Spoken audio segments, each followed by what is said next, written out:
Pat and I want to thank you for joining us once again at the 8th annual stroll for melanoma research. And as someone might say, the greatest sporting event ever, where it starts at Dean's and ends at Dean's. The event is near and dear to both Pat and myself as survivors, and by the turnout, you know how important melanoma research is. Every year, I tell the story of how the walk started, and it bears repeating, because if not for Noreen O'Neill, this wouldn't be happening, unfortunately. So the event started with Noreen, and I never met her. She was my 1952 girl, but she didn't. Anyway, she was a feisty 42-year-old when she was first diagnosed with melanoma in 1996. Her melanoma was removed, but unfortunately in 1999 it returned with a vengeance. Now she was determined to find out what was being done to find a cure.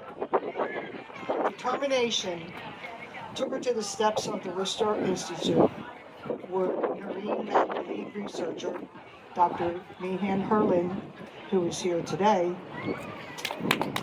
Doctor, raise your hand. Thank you. Dr. Herlin said at that time, Noreen put a face to the melanoma research. Unfortunately, Noreen passed away on July 30th, but not before creating the Noreen O'Neill Foundation for Melanoma Research. If there were parents of the Noreen O'Neill Foundation for Melanoma Research, it would be Noreen and Dr. Herlin. Her sister Kate, who is with us today, had kept the foundation going with a 5K run at the Wells Fargo Center, which Team Elbow was a member. But it was in June, in the blazing sun, at Wells Fargo, and we would tease Kate about that. So we moved from the east side of Wells Fargo to the west side, where the sun wasn't as blazing. So anyway. Because of Eleanor. So 8 years ago, Kate had contacted me, and she was unable to, hello there, Stella Blue, was unable to continue the 5K. So the baton was handed, in a sense, to Pat and I. And we went to the lakes with 40 other people, and that is how the Team Patio was born. And I look around and I see how it has grown, and I said to Kate, Noreen is smiling down at us. And Kate said, yeah, but she's really pissed. So I wanted to say too, in the 8 years, we have gone over $100,000 for melanoma research. Right now, it's at 105, and there's just about room for maybe like a couple more checks in that box over there. So it's going to be huge. Not bad for two kids from the hood starting that.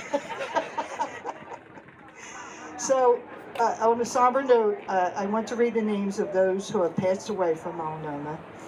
Noreen O'Neill, Florence Quinn, my old classmate Linda Bradley Murray, who actually died from squamous cell, John Kuzmic, Jennifer Gankars, Skip Duffy, my old neighbors Jim and Joe Lanahan, who were cousins.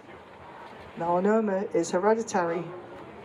Chet Gutkowski, Jack Clark, and I always like to mention Bob Marley. It's not just for fair-skinned people.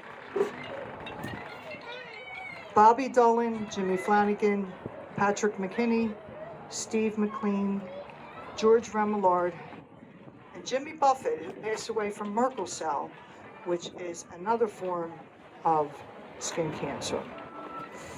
The good news are the survivors. So whether besides me and Pat, who's a survivor of melanoma, you want to raise your hand out there? Okay, one guy. That's all right. Very good. Thank you. Okay, before I introduce the researchers, I want to do a shout out to Campus Close, who for the past 17 years has donated Team Elbow Free t-shirts. If I had known 17 years ago we'd be doing the walk at Dean's, they would be green. They wouldn't be orange. Okay, Leonard? Every year he fights to put the orange shirt on and come to Dean's. So at this time I want to introduce the researchers. Dr. Meanhard Herlin, Gatha Thacker, Chris Pangilian, Rosea Kinga, Segunda Della Quilla.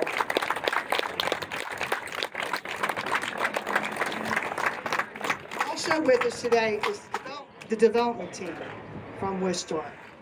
Michael Crisculo, you can raise your hand. Brittany McCrimmon, Dara Lieberson, Lynn Kiley.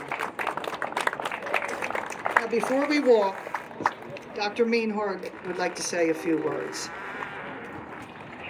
Thank you so much. And it's a real honor for me to be here.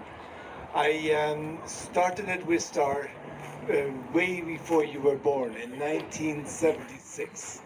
So then I became a real science nerd and I dug into melanoma. So since 1976, I came together with my wife from Germany then. I've done nothing but melanoma research. When we started, where were we? There was not much going on in melanoma, and if you had an advanced disease, you didn't really do well, and only 15% survived more than 5 years. Today, it's much different. So every second patient with advanced disease is going to live for a long time. So it is a major advance, and so we went in the, so if about 50% of the people stay long term, you could say, is the glass half full or is it half empty? We research nerds, we say it's half empty because there are still 50% out there who are dying of melanoma. So we are far from finishing the job. When I started, I worked with a gifted pathologist. He looked at his microscope and saw the cells alive. And I thought those cells should live, actually. And so much of my career, I kept the tumor cells alive. And we first grew them on a dish, we grew them in little mice, and now we make artificial tumors. And now what we can do, what 40, 50 years ago with Dr. Clark we could not do, we make the cells talk to us. They literally talk to us. We pick them singly out of this little artificial tumor, and then they get sequenced, they get analyzed. Their DNA, their RNA, their protein get analyzed. And now we know what wins and who loses and how the tumor controls what all the other cells do. So out of that knowledge, we are developing new therapies. And I should retire a couple of years ago. I can't retire because there's so much to do. And it is an incredible excitement. You introduced Gatha. She can now, basically, I can take my old cells, make them young again, that they are basically like a newborn baby, and then we can make blood cells out of them, and that's what Gatha is doing.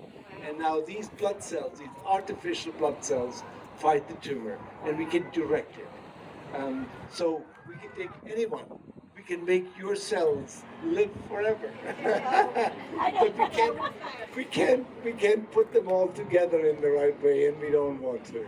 But the research has advanced to an incredible stage, and thanks to all the support we got from all of you and from all the research that has been going on around the world. So let's look forward to a wonderful day. Dr. Mr. Rowan, thank you. It really is an honor that you are here today. And it's great. So there's some free items and pamphlets over at the table, and check and cash is king. But make sure you put your name on the envelope if you would like a letter from the Wistar. So, okay, before we walk, I want to introduce the flag bearer, Jerry McManus, back there, Army veteran. Thank you for your service, Jerry.